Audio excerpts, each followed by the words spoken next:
Hey guys, welcome back to Clownfish TV. This is Neon. I am here with Geeky Sparkles. Hello. And we're going to talk about the writer's strike in Hollywood. We're going to talk about Drew Barrymore and how she is in lots of trouble because how dare she resume production on her show during the strike. Which is a talk show. Which is a talk show. And apparently her show is exempt from, I guess, the striking. It's not a struck thing. I know The View's been back on the air for a while, and they actually had a couple WGA writers, and they just basically stepped over them and went on without that. This is The View, the very progressive View. And then she comes on, and now she's exempt from it too, and now they're attacking her for it too. So they're attacking her. How dare you try to keep other people employed that aren't involved in the strikes because, it's all about us. Yeah, so we'll talk about this. We're going to talk about some people that got escorted out of the theater because they showed up in strike attire and they were clearly there to cause trouble. To cause trouble. We got that, and we're going to talk about some other people losing their deals. Now it seems like NBC Universal is starting to cut deals. Lorne Michael from Saturday Night Live and The Rock, Dwayne Johnson are two more people that lost their deals because now we're getting into force majeure territory. William Shatner on Twitter said that he is very sorry. He is not allowed to talk about Star Trek or anything anymore. Star Trek, from years ago. Yeah, like 50, 60 years ago. He's not allowed to talk about it because of the current year strikes. And I'm not trying to be morbid. I love William Shatner. But we don't know how much longer we're going to have William Shatner. And, if he spends his last couple of years on this planet not being able to talk about Star Trek because they can't get this shit figured out, I'm like, come on. That's ridiculous. That's ridiculous. So let's talk about all this. Before we get into it any further, please subscribe for more pop culture news, views, and rants, guys. If you do, you'll get a woohoo. Woohoo. We have been following the ongoing drama with the Hollywood strikes, and there are some people that support the striking workers that think that we're awful human beings. I have to laugh, though, because The View and Drew Barrymore are both considered very, very, very far a certain way. And now they're turning and trying to keep their shows on the air, and everybody who they've pandered to is all pissed off at them. Yes. Which is really funny to me. It's like Disney. They went after certain types of people. They got what they wanted, and then when they basically were standing up to the strikers, you're just terrible. But wait, you're about business? Oh my God. I thought you were our friend, your Bob. Your show needs money to make money and keep other people employed who aren't on strike? Yeah. Yeah, so you're literally the devil. So apparently, whatever the deal is, her show, the talk shows are not affected. Daytime talk shows, I guess, are not affected by the strikes. The nighttime shows are, if their writers are. The daytime shows are mostly unscripted, but the nighttime shows, everybody writes their jokes. That's probably it. No, that's probably it. Honestly, it probably is. You're just interviewing people. Yeah, it's not scripted. Well, they interview people too, but they have a lot of jokes and that they don't even come up with half the time. So she got backlash. They were going to picket her show, right? In fact, they had audience members wearing strike attire with their buttons and everything. I saw the video clip of these guys, and they're like, "Oh my God!" Like we went in there, and like the security, they just got rid of us. Like, what the hell? What are you doing, your fans? We just got done saying we're not going to make it about that, and we went in and tried to make it about that, and they're like, "No, we're not," because they would have started trouble. They would have. Yeah, no, that's what, and this kind of reminds me of what's going down at Universal. Yeah, I was thinking the same thing. It's like you're basically like, if their policy is, hey, we're not going to talk about this stuff. We're just going to do our show or whatever. But yeah, I mean, they're going in to cause trouble. It's like if somebody walked in there with like an overtly political T-shirt on or something. They're there to cause trouble. Well, what gets me is I don't understand this. Okay, so they're there striking against her, even though she didn't violate anything because she's not on they're not something that's struck, right? Yeah. Then you have the SAG-AFTRA people saying it's okay for actors to go work on programs that are on studios that aren't struck. Here, we're giving you special permission. SAG-AFTRA said, hey, I get that, they weren't struck either because I guess WGA said they were struck and SAG-AFTRA said they weren't for Drew Barrymore show. So my next thing is, because they're not she's not a struck entity. Well, what's the problem then? Because they let everybody else go work for the non-struck entities. Why is it a problem now? Yeah, it's just, look, here's the thing. The right hand doesn't know if the left hand's doing. There is no solidarity in any of this shit. I mean, from my point of view, I'm looking at this like you guys are cutting side deals until you get busted, and then you got to issue statements. She never had to shut down, but she did to initially to stand with them, and then it's like it's taking too long. I gotta get back on. I have people I have to pay. People need to go back to work, and now she's the devil again. The View has been filming for a while now, and they actually had WGA writers, and they literally got rid of them and stepped over them to continue filming. Yeah. So here's the deal, I guess. She announced her decision Sunday to resume filming the show, saying the talk show would not use WGA writers and would otherwise be complying with WGA and SAG-AFTRA rules. It's produced under the Network Television Code, which is a separate contract. It's not strict. It's permissible work, and Drew's role as host does not violate the current strike rules again, because it probably is because it's not scripted. She's not reading a script. Mm-hmm. She's just interviewing. So that was SAG-AFTRA. So they said, no, it's fine if she does this. She's not using WGA writers. But then you have these people. These are concerned trolls. These two people that got ejected from the CBS theater. They joined the picket line outside, donning WGA shirts. If they think we're part of the strike, we might as well be. They signed up for tickets, but they said, we were fans of Drew Barrymore, but now we're disheartened. What did you think they were going to do? You went in there clearly to start trouble. It's changed my perspective on her and the show in general. I've been completely alarmed and disheartened by this whole process. Oh, fuck off. This shit happens on YouTube and social media all the time. It's like, I was a huge fan of Clownfish TV. I watch him. And Sparkly Geek and Kaneen. I don't understand. Kaneen. And I don't understand.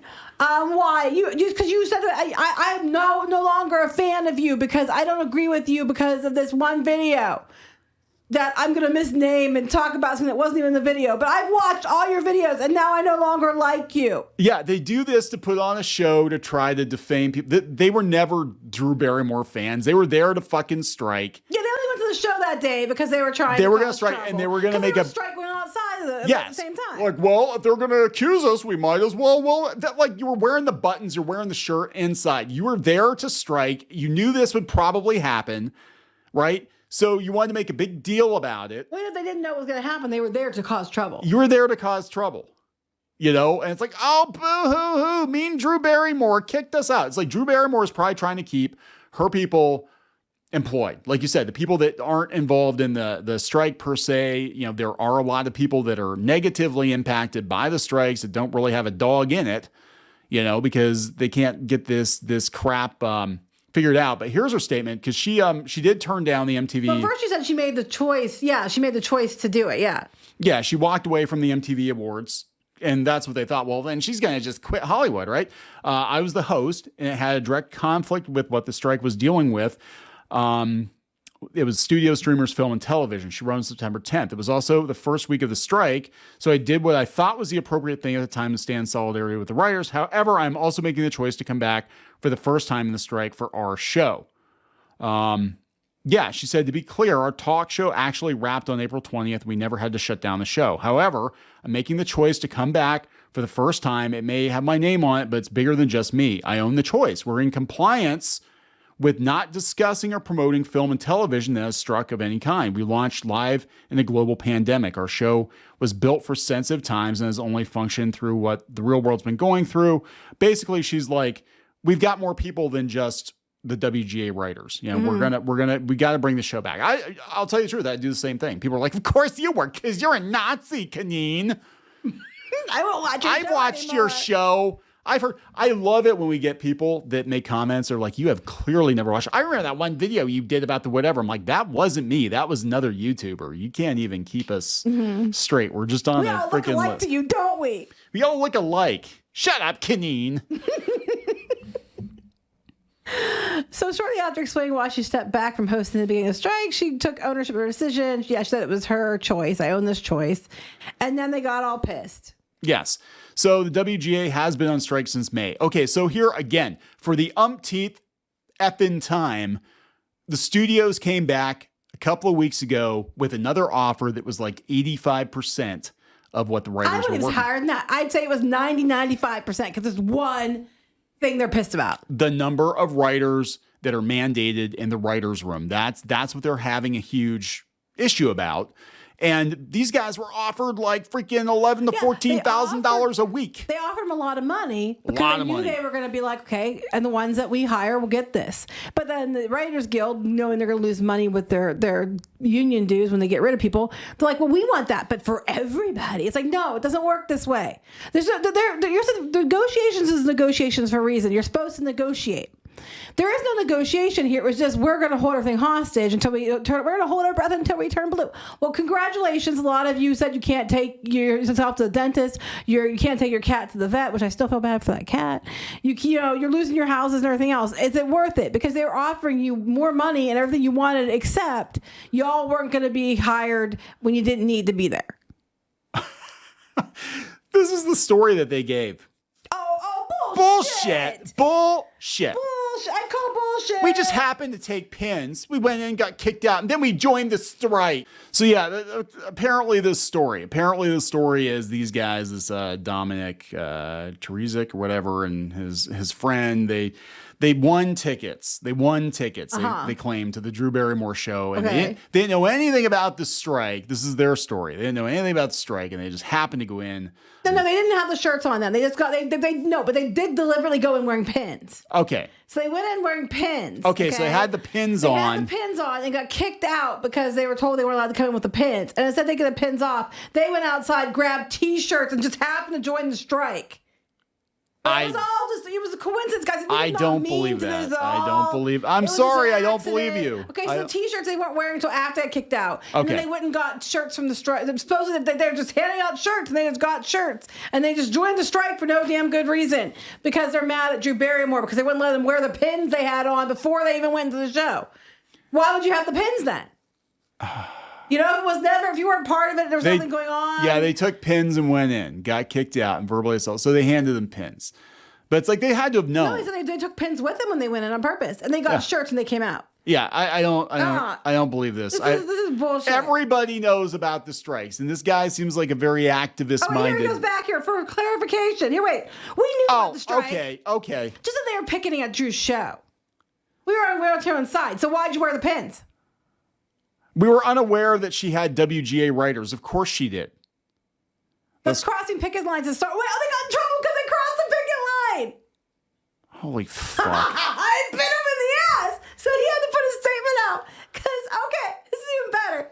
So the dipshit twins go to her show with their WGA pins, get told to let they had to take the pins off, which they probably got Viral back and they told them they had to leave.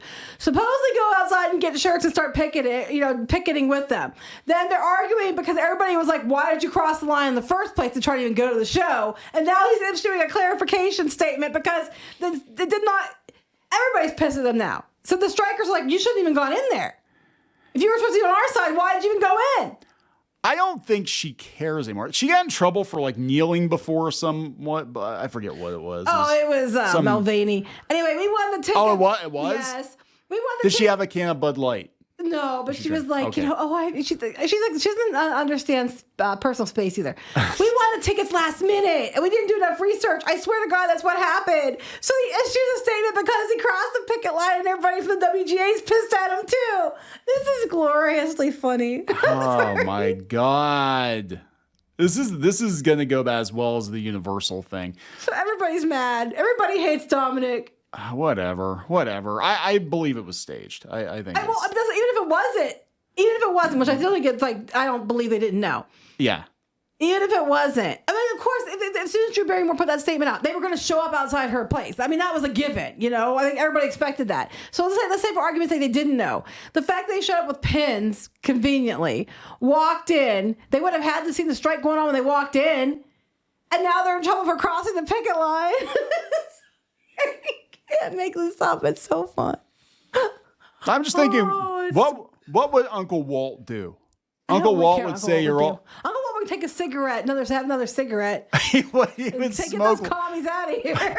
Get those commies out of here. I don't know. Especially you, Art Babbitt. Get the fuck out of here. Oh my God. I just think it's funny that it just blew up in their face, and then the WGA was pissed at them too. I can't. But she's getting it from us. I mean, she got she got in trouble for dancing in the rain on TikTok or something. Because she's a racist. Because she's a racist. Because that's only certain ethnic groups can dance in the rain. Oh yeah, no, they said it was a black thing. It was a black thing. Oh my God, I've danced in the rain. I've splashed in puddles. I've done all that shit. Who hasn't? It's not a black thing. You don't own rain. You don't own the rain. You don't own the rainbows anymore either. What? I thought you were gonna tell me dancing in the rain was like, you couldn't do it because you have to be LGBTQ, or it was gonna be because you're not indigenous people doing dances for rain. And oh my God! If you're outside dancing in rain, that's insulting to indigenous people who do rain dances. It literally was a woman calling her out, saying that was black people's things, that you can't dance in the rain. You can't be happy and dance in the rain because black people. I honestly thought it was. Oh, I figured it was going to be that. There's a musical with a white guy in it singing in the rain. But he wasn't really dancing. I'm like, wait, are they going to say this is like Native Americans? No, and then being no, like, because they were doing rain dances or something like that. Yeah, I can't anymore. This whole thing is breaking my brain. I'm singing, but not dancing in the rain, because if I dance in the rain, I'm gonna be a racist. I don't. You know what's gonna happen? Again, when the dust settles, you have pissed off so many people on your side, quote unquote, your side, that they're gonna turn on you. They're gonna be like, I remember when you forced me off the air. I remember when you said I couldn't talk about Star Trek episodes from freaking 50, 60 years ago to my fans because of the freaking thing. Because of the freaking strike. What? Coal mining's racist because it turns your lungs black. I got the black lung pot.